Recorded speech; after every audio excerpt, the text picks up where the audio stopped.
And welcome back to the show. Thanks so much for being here. MK, excited to have you back on. Would love to have you remind folks of who you are and what you do in the events industry.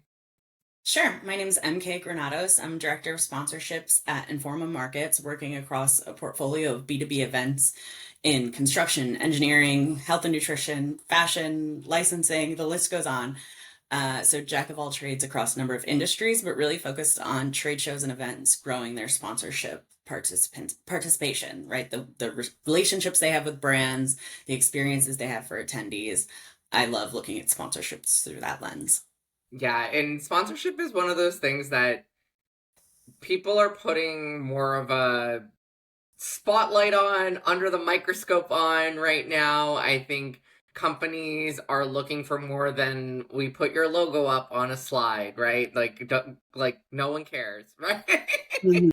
Like how are you really making those connections and how are you actually providing value to your sponsors is I think is going to be the next challenge that our industry deals with of, yeah, okay, you offered them a booth, but how many sponsors are now looking at, well, for what I spend on this, I can go do something else, host an event, other type of thing, right? So you really have to be providing that value. And today I'm excited. We're going to be talking about how we can learn from, borrow from, steal from the B2C industry and what is happening on that side of the curtain that we can use to make our events better, make our sponsorships better, make our attendee experience better. So give me your initial thoughts on that.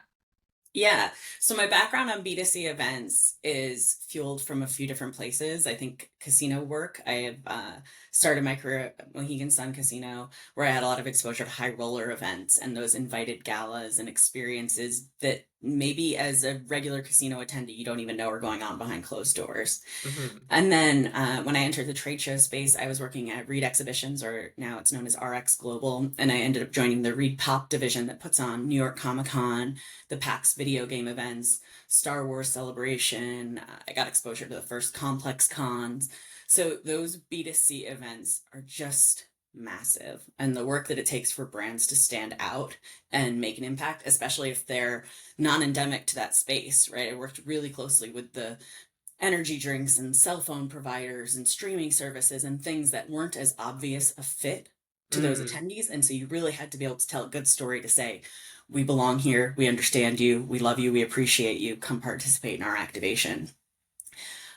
So I think there's so much that B2C does when they're treating people like humans, right? They aren't buyers of a certain persona or some overly architected attendee journey based on job titles and things like that.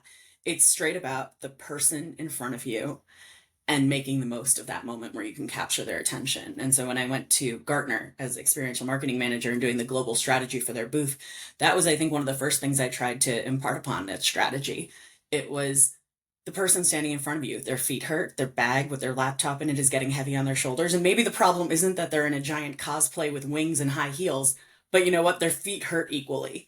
And Yeah. getting them to spend more than a couple of minutes with you and your brand is that hard no matter what. So I think there's a ton of overlap there. Yeah, it's always wild to me when we pretend that we're selling to businesses. Like the businesses are people. Like the people, like the brand doesn't buy from from a company, right? Like the Yeah. brand doesn't the it's the people that make the decisions, it's the people that create the values within that organization. And like you said, like they're and I always say this, like having worked in B2B software marketing for most of my career, you either need to be solving a problem, like making their lives easier, or saving them money, right? And if you're not doing either of those things, like just don't bother talking. Like they're people, like they don't like they what's in it for them, right? What And about your product and you telling them what you do? You're not listening enough and you're not giving them those recommendations based on their needs. yeah, and it's so true. Like a couple weeks ago, Comic Con or Fan Expo, one of them was in Toronto, and thousands of people. Like I couldn't believe how many I was attending something across the street. Like, and I always knew it was big, but and I know people who go, and I've seen the people, on the GO train dressed up and going down. But seeing the lineups at like 8 in the morning of people on a Saturday go, and I'm like, this is incredible. Like, it is Yeah. incredible that they have created this experience that takes over the largest venue in Toronto every year, that is hard to get tickets to, have VIP tickets, like, and so it's like, yeah, what are they doing? What is e-gaming doing Yeah. that, we can borrow from and create that connection? Because I think that's what it is. It's the fan expos and the large, there was an event in Toronto that didn't end up happening because the response was so overwhelming. They were worried about security, and it was for the Labubus, the little dolls, right? And I don't even know, like, probably by the time this comes out, like, we'll be on to something else, like some other trendy, The weird next thing. Tickle Me Elmo of Christmas season. Yeah. Exactly. Like, we will be, but how is it that you get all these people like fired up about a little doll, because it's not really about the little doll, right? Yeah. It's about what the little doll represents. It's about the community that they're finding there. Yeah. And if you pretend that the people coming to your B2B event are not also seeking out those same things, you're already behind the eight ball. Yeah. There's a few things that stand out in that example to me. So it's about the community. And one of the things that comes up a ton in these consumer events is people spend a lot of time standing in line. And that is a moment you can engage. So I think bringing it back to moments that you can own with that community.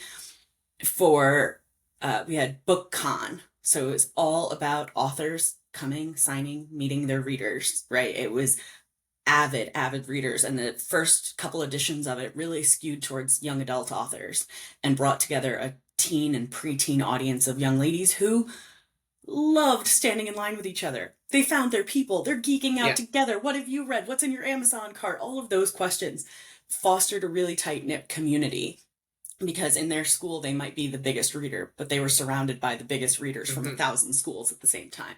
So that was sort of a light bulb moment of networking and communication doesn't just have to happen in these really structured settings, giving them happenstance moments. And we also, from a B2C standpoint in dealing with lines, deployed line entertainment. So whether that line is for your registration or your keynote or whatever other B2B function you're really dealing with, that is a moment that you can engage with them in surprise and delightful and entertaining ways. So maximizing that moment of touch point. One of the other big lines that happens that you observed with Fan Expo is that morning rush. Mm-hmm. And so we actually had Honey Nut Cheerios at one point as a sponsor, giving out little boxes, right below sample size, allowed for the convention center.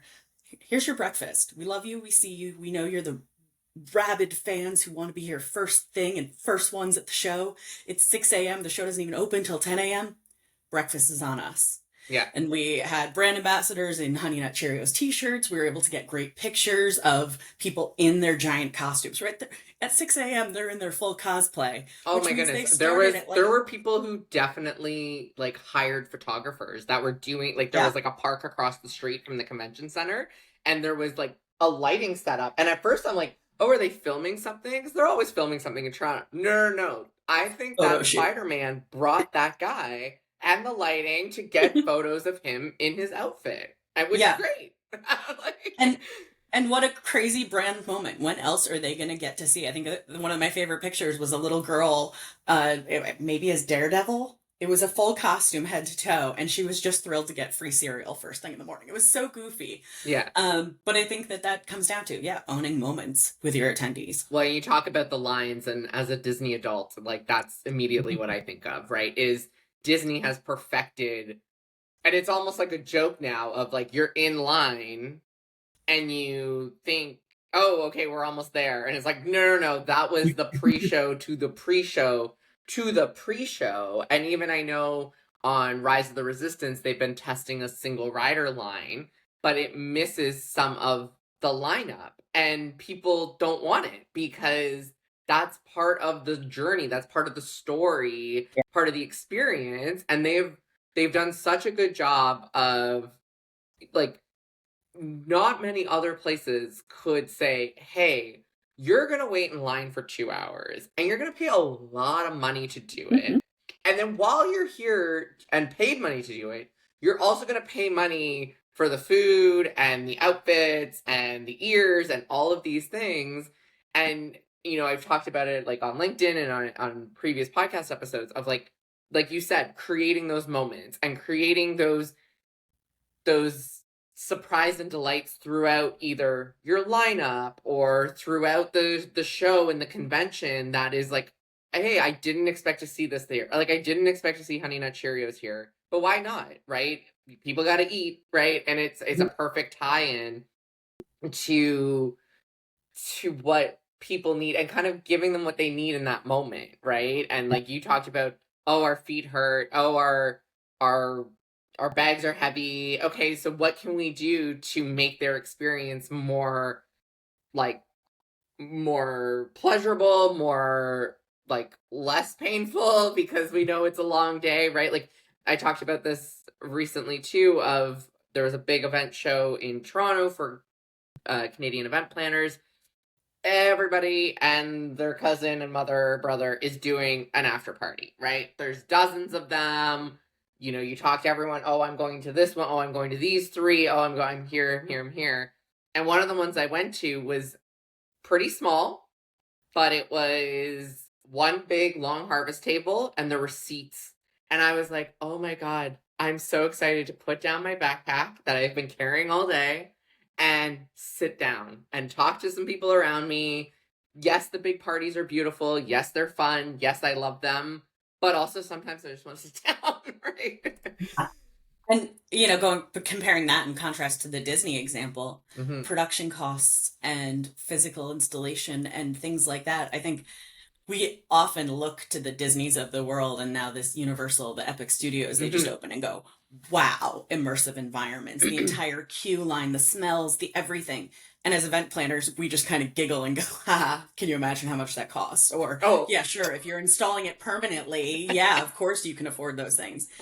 Which is a great opportunity for a team to brainstorm. How do you yeah. do a lot with a little? How do you work with AI, get creative, talk about what video assets could be, and could that video screen, archway, whatever it is, be repurposed multiple times or places throughout your event for best value, and really look at how you can tell stories. Budget isn't your limitation. It's Yeah, and creativity. I love having an initial brainstorming session that is like literally no ideas to like let's imagine we have unlimited budgets and just see what we iterate and then sometimes, it can be done or we have to get creative or I'm working on an event right now where I got asked to pull back a little bit on the budget and the AV company's like, "Oh, well we can reuse some of this lighting that won't be used in main stage for your reception so you're not paying double the rentals." Like they're like that's an easy solvent, right? Like so when you start like yes, of course budget is important and I love spending a day in a spreadsheet, but also how can you think about the experience first and then figure out the logistics of the budget because probably things are more doable than you think they are. Like you said, can you repurpose something? Can you change it a little bit so that you get that same experience? Can you maybe pull back on something else that really wasn't delivering value anyways, right?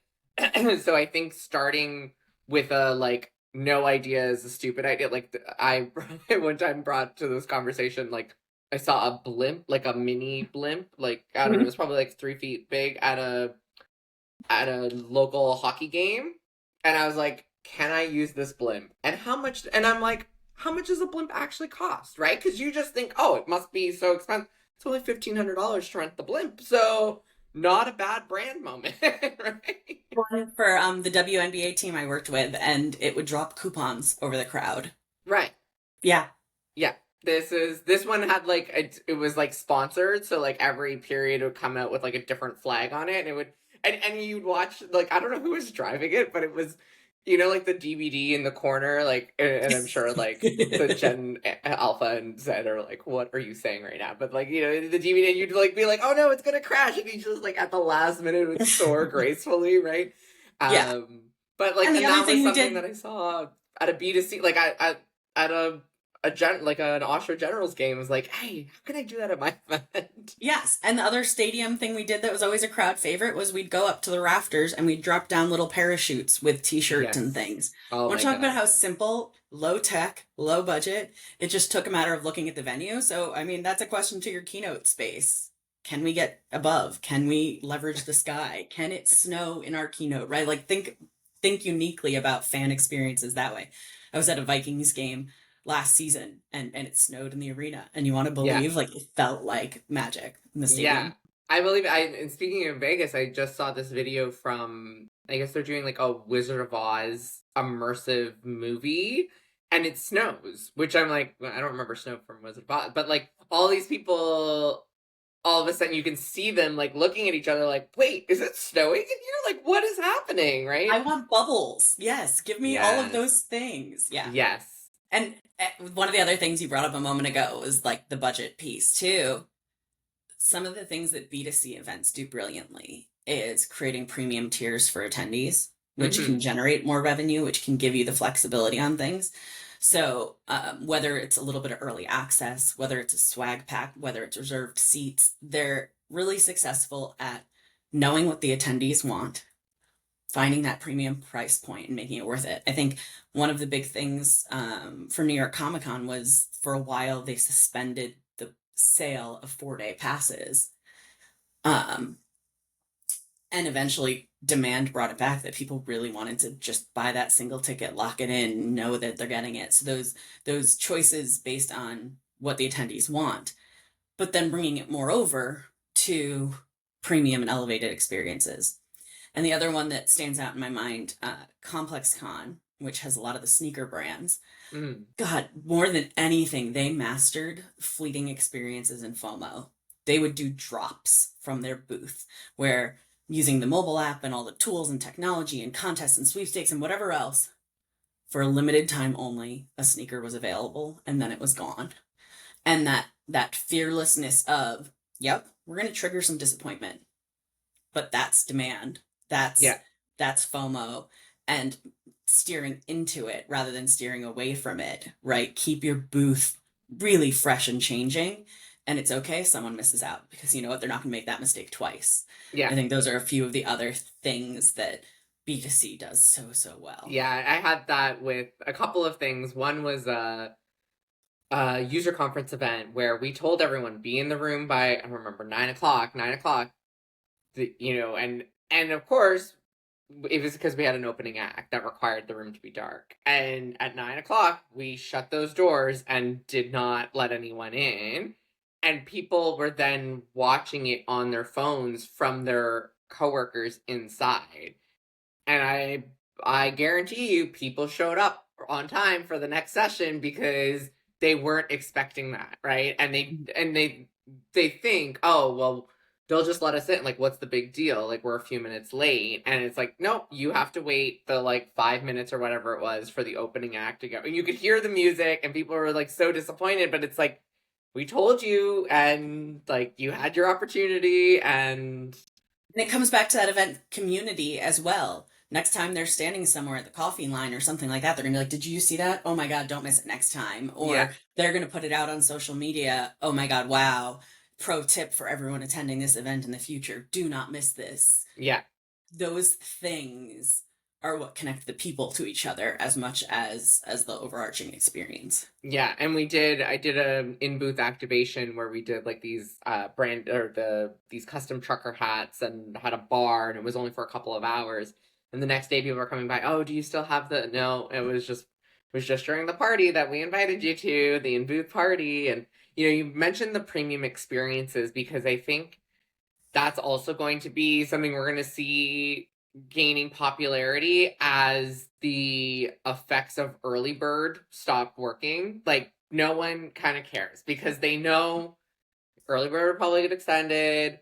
You'll probably give me a discount code. Like, we've conditioned the market to expect these discounts because, we look up and we're like, oh no, we're only at 50% of our people. We know people are registering later and later. I think it's definitely a hangover of lockdowns, and I don't know that it's going to change unless you incentivize people. And there was a post online I saw about someone who had 200 tickets sold to her event like the day before the event, and she was panicking because they didn't have all the space. And I said, but you left 200 tickets available to be purchased. Like, if you didn't want 200 people buying tickets, you should have only had 20 tickets available. And like you said, yeah, some people are going to miss out, but we are so, especially in B2B, we just want butts and seats, right? And so we're Mhm. willing to make it work, but you're damaging your own event and damaging your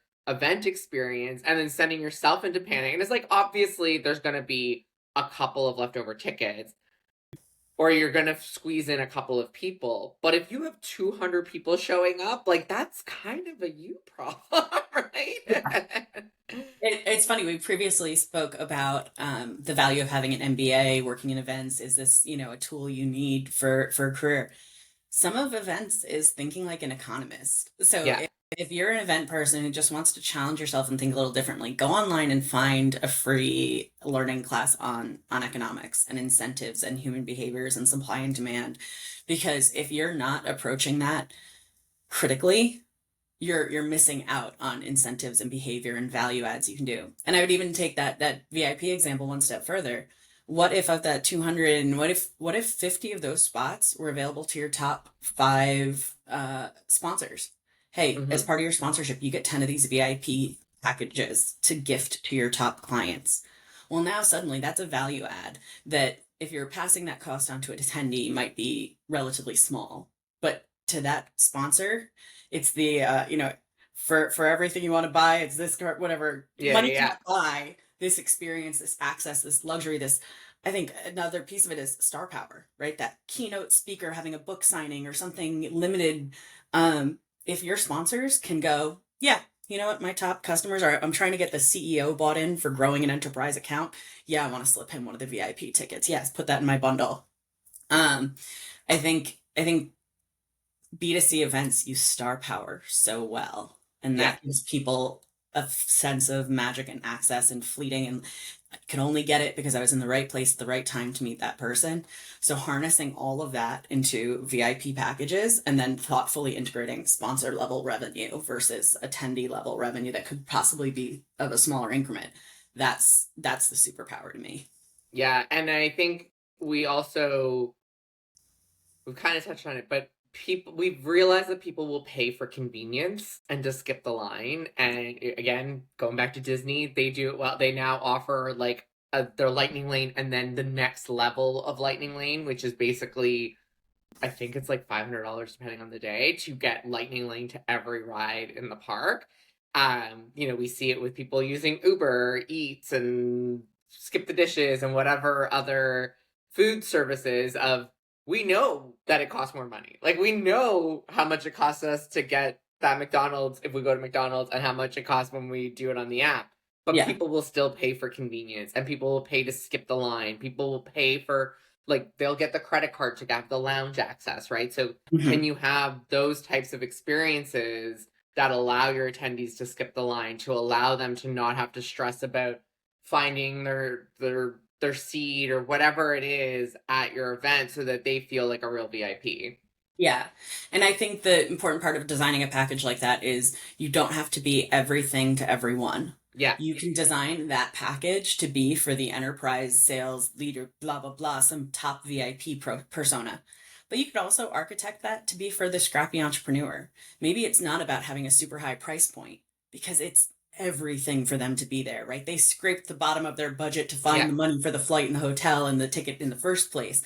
But if they're truly the innovators and rising stars in an industry, putting together a package that's unique for them, if they meet a certain application criteria or something, could have those same returns. One of the VIP packages we had at a Comic Con surprised me. It was for the TV show Outlander. So a number of Mm. the cast were going to be there. So for one ticket price, you got the convenience of not having to buy 10 other autographs and VIPs. It was all bundled Right. in. So there was that convenience element. It wasn't necessarily about price because eventually you could buy all of those things a la carte, but you just Right. locked it all in. And then they did a VIP event, sort of a ballroom setting where the celebrities went from table to table and just said Mm, hi to 8 people at a time or something. So logistically super simple. And 1 hour and all VIP ticket holders were satisfied with their elite level of access they got right. for having it. So it was a mix of things that cost us money, things that didn't cost us money. And it actually, that one cracked me up because it skewed our demographics. We went from being so dominantly male, made age 18 to 35, to now bringing in more women, Yeah, not with Outlander, more you weren't. more 40 plus women. Yeah, Like we looked at our stats after and we're like, oh man, the Outlander effect skewed our attendee. And that's a superpower. yeah, You design a package, you design an incentive, you align the entertainment, you do all of those things, you can grow a segment with a lot of intentionality. yeah. And I think, we're coming up to time, and I feel like you've just circled back perfectly to remember that they're human. Like, remember Mhm. that they're human. Who are the humans that you are selling to? Like, yes, they are job titles, but there are obviously demographics in each industry, no matter what it is. And like that's what you need to remember, is bringing it back to the human experience more than the B2B experience. Yeah. Listen more than you talk. Make it about them, not your product. If your booth has a backdrop that's jargon filled and says AI powers everything, you didn't actually tell the client what you're doing for them. So focus on that first moment you get them, the experience they have, the surprise and delight. Absolutely the best strategy. Amazing. Well, thank you so much for being here. Where can people connect with you? Sure, I'm on LinkedIn. I publish a newsletter called the Sponsorship Playbook. I'd love to say it's monthly, but it is not at all that regimented in my deployment. But I also work at Informa Markets and represent a number of trade shows. So if you want to get in touch with me there, mk.granados@informa.com. Amazing. Thank you. Thanks so much for being here. Thanks.